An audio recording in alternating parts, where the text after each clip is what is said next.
Okay, so I just downloaded the WAP dev and I managed to install it on my system, right? So in case of Windows, you have like two options, like Wingate install WAP, so that you can do in PowerShell, or alternatively you can run the installer. So if you go through this route, there is nothing much to show other than it will just run through your command line, right? Once you download this particular installer, you will see what permissions to give and all. One more thing that happens is it will let you log in with your credentials, and so it will be able to track some of the agentic response to your queries. So there are modes actually that you will be able to check. For example, let me open the WAP. So default look is like this, and here you see it gives you option to create a new project, open repository that you can take from GitLab or GitHub. The third thing is ability to clone the repository, so everything you do with Git can do it with WAP, right? Now here you'll notice you can always change the directory, right? So let's see, you can do cd dot dot and you will come out of it. Then let me clear, then cd tmp is also there, so let me check if those directories exist. So yes, directories are there, and as you can see I didn't run there for a reason. There are multiple temp directories, so this is one directory where I wish to run the agentic queries, right? Now before you go for agentic queries, check the connected account by going to settings. Here you see billing and usage, where you can see 75 queries that you get for running those agentic queries. Then you choose what to appear within your AI enabled terminal, like commands, prompt suggestions, then code banners, and so on. Now 75 queries are not enough for building any form of product also. For that you will have to register and upgrade to pro version, something like for $20 or so, right? Then can come back here, you will notice that you have modes. One is terminal, another is agent mode. I will go back to terminal.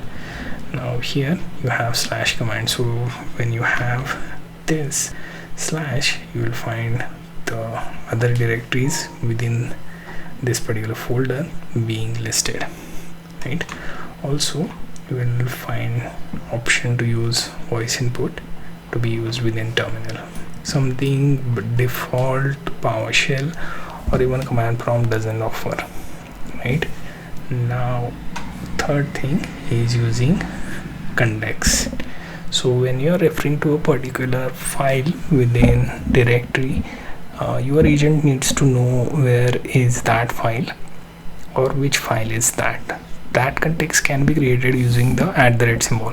So if you are in this particular directory and want to refer to some text file or maybe PRD files, so in that case you will use @ symbol,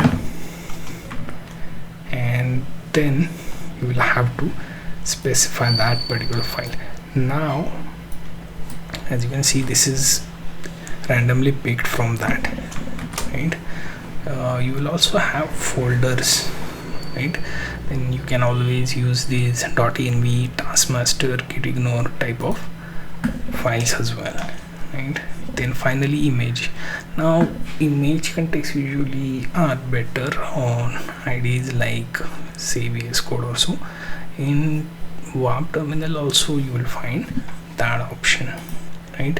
Because by default if you try to run Cloud Code or maybe even for your Quen and try and drag and drop into the terminal, you may also come across some issues. So that can be resolved by using WAP, and then you would be able to attach image and put in here like that, right? You can see attach context. Now come back to terminal. Always check which mode you are into, otherwise you will waste the amount of requests that are being made. Now coming here, you can see the list of agents listed here. We'll start from auto. So when you're not sure how much context you are offering, or you are not sure which agent is good for which type of queries, then you can use auto. Then comes GPT modes, 5.1, low, medium, high, then Claude Sonnet, and so on. So all of them are recent, right, including GPT, Claude, and Gemini. There is also GLM, which is US hosted, so that you can also use in case you are running out of credits. So when your app is on last few credits, you can always pick between GLM or one of the Gemini or GPT low reasoning model. So that way the amount of tokens that you're burning on queries will be reduced, right? Now coming back here for command, I can also show you the tab where you can pick the type of shell.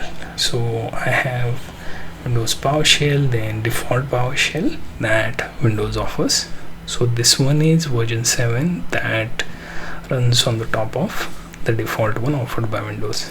Then there is Bash that comes with the Git on your system.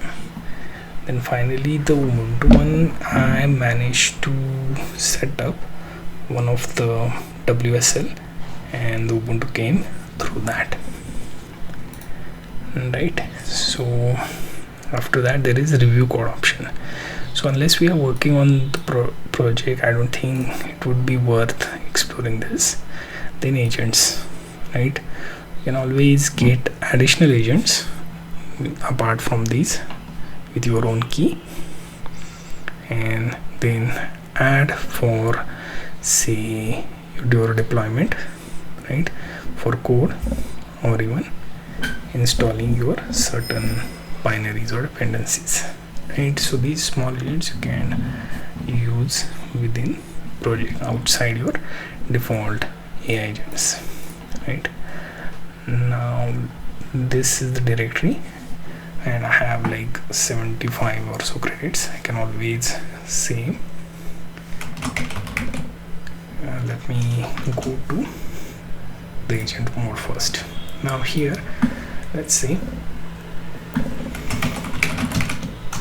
create a project folder, and for React Native Expo project, which would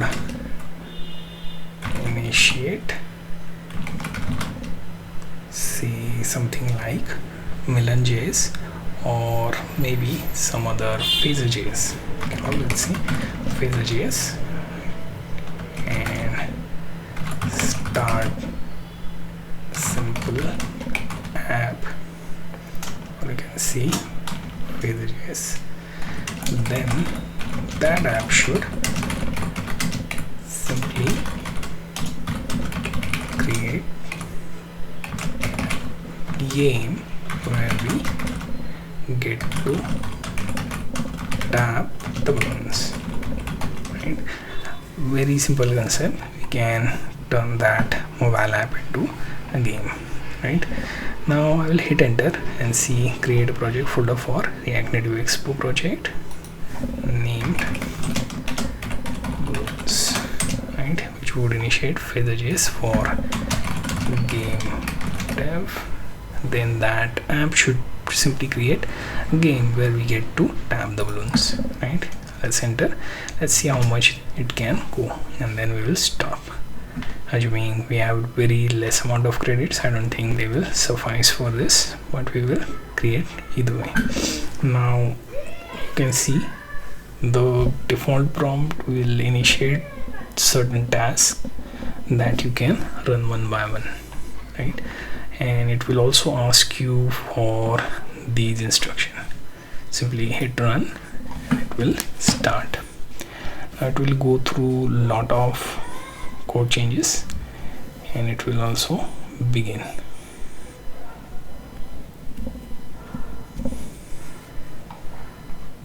Okay, it will also ask you whether you want to index your code base, and so it will also have one of the command called /init, so that would also allow you to understand your project the next time you try and open it. Regarding the indexing, I don't think we need that right now. We will just run the init command, let it run, and within that you will also find that it will consume too many credits. I don't think I'll be able to finish this project within 75 queries, but if we do see that, we will see how much output is possible. But my goal to show you the project development through WAP is successful in a way. As you can see, it has created all the rules for cursor, Claude, WAP MD, and so on. Right now it is going back on the game development, so most likely we will run out of credits, but you get the idea. You can create those React Native projects or even React web projects and finish them inside your WAP terminal.